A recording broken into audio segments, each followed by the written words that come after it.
Jackie. Religious liberties are under attack. We're losing our right to teach biblical morality to children who are growing up in public schools run by social engineers who laugh at God and would rather have gender-neutral bathrooms and drag queen story hour than teach young people about the wonder-working power of the precious blood of the Lamb. Yes. See, this is why the irony. When you said you didn't get into 13 minutes of this video, as soon as I saw this part, I'm like, okay, I'm hooked, because this is such BS. This is such strawman BS. Like, the argument against wokeness and, you know, teaching the gender-bred unicorn garbage in school. I'm not a fucking Christian conservative. I don't want religion taught in school. This is from a secular perspective. This is why when we had our conversation with Dr. Moeller, wokeness is a civil religion. Yes. And the irony that you just alluded to is that, you know, Contra is insulting or strawmanning, like, oh, it's all these just religious Christians want their religion taught in school. It's like, no, I don't want any religions taught in school. I don't want Christianity taught in school. And I don't want this woke religion garbage taught in school either. I can't remember who I was reading, but someone was making the argument that the quickest way to deal with wokeness is to declare it a religion legally, because then you can completely get it out of the institutions, and you can make a compelling legal argument that it is a religion. Mm-hmm. So I'm like, yes, that's the direction we need to go. There you go. So this is the irony of what she's doing here, because it is, I mean, they're being forced, a religion is being forced on their children, and they're just pretending like it's science, even though none of this stuff has been scientifically validated or vindicated or anything. Well, not only is it not science and not been scientifically validated, but most of these fields that they draw upon are literally anti-science. Yes, yeah. Standpoint theory is anti-science. Yeah, they literally don't believe in objectivity.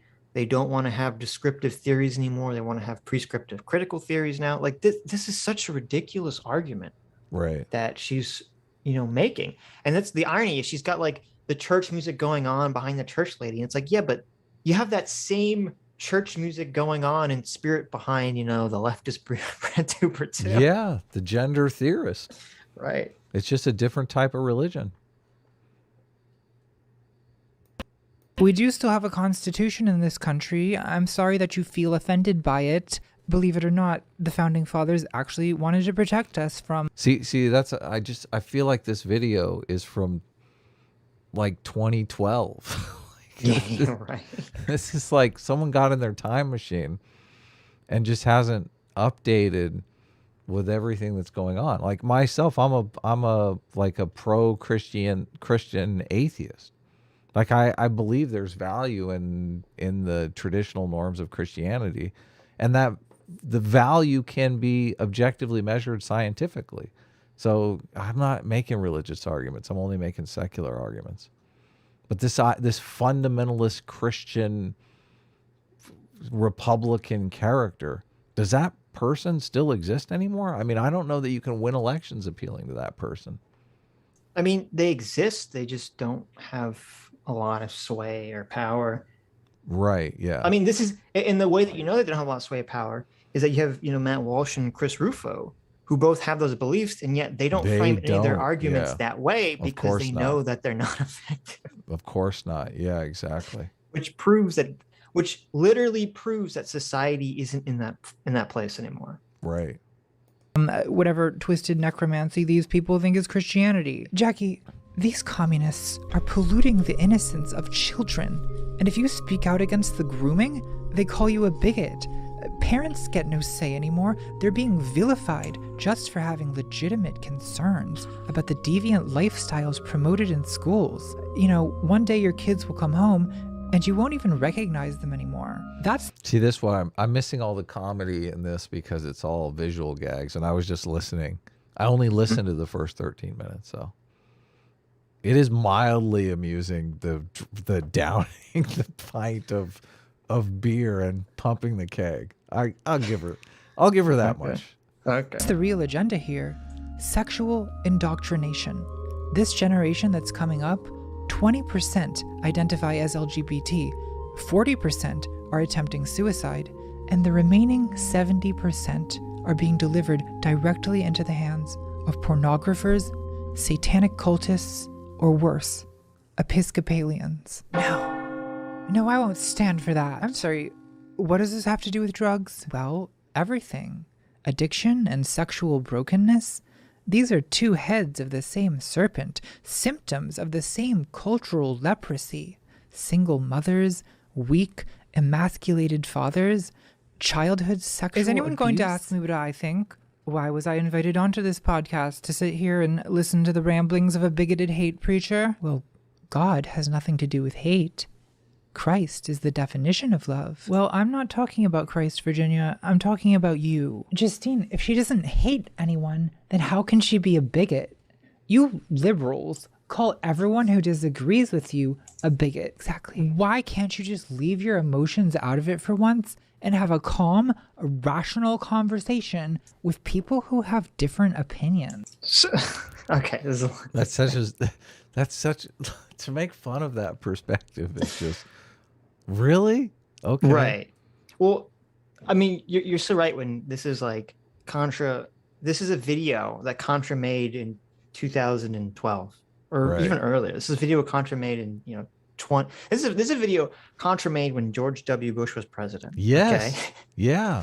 And somehow locked it away in a vault and found it 10 15 years later and is like, oh hey, look at this video I made back then. Because these are arguments that people were making against gay marriage, and I'm sure somewhere out there in America someone's still making these arguments, but like, who cares about those people? This is not something that's focused on anymore. Yeah.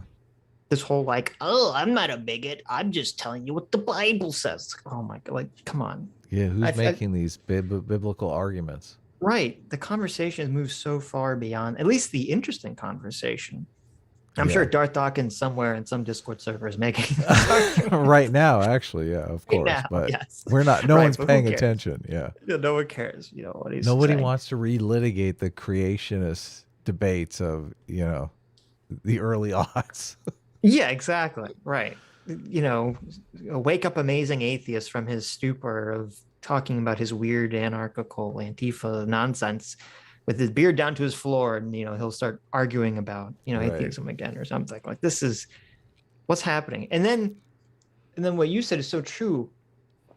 This is what annoys me, is that there is, like, I understand the idea that if someone is saying that, like, you're a horrible degenerate and you're going to burn in hell or something, like that's a pretty rough thing to say. It's a pretty Right. rough thing to say. Yeah. So, okay. And if you do say that to someone, then yeah, I don't think, you need to be civil necessarily in your response. But then the straw man here that Contra is kind of laying out is, you have the middle character, the moderator, who's like, oh, why can't you just address her points? Why do you have to be hateful? Why do you have to be insulting?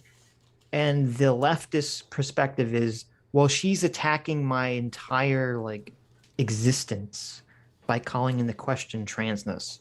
So therefore she's advocating for a genocide. So therefore me calling them hateful or a bigot or a naughty name or something is warranted. And that's the problem with how these conversations are framed, is that any questioning of any trans stuff is framed in this way of attacking the existence of trans people, which is then twisted around into, you want to enact, the Vosh trans genocide, essentially. Right.